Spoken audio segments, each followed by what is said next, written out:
one of the things that we've realized is the most important piece of a security awareness program right now is constant communication with the client themselves. And Eric brought up a really good point that I've talked about with him personally, which is automated alerts, basically management thresholds.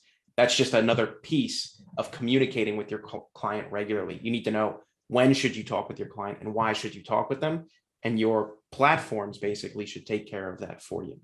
But you brought up, I wanted to say something about what you brought up, Wes, the guardrail analogy.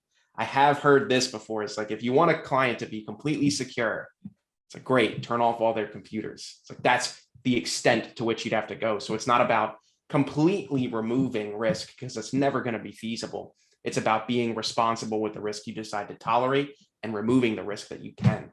Do you have any comments on that specifically?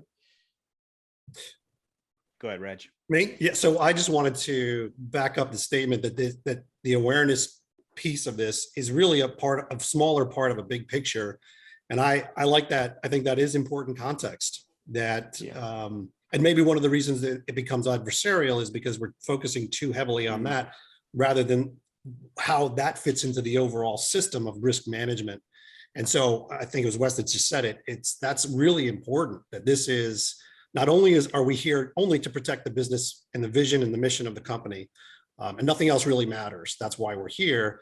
But I think they have to recognize that this is a big part of a big complex system, and that focusing on any one particular metric it's not very productive.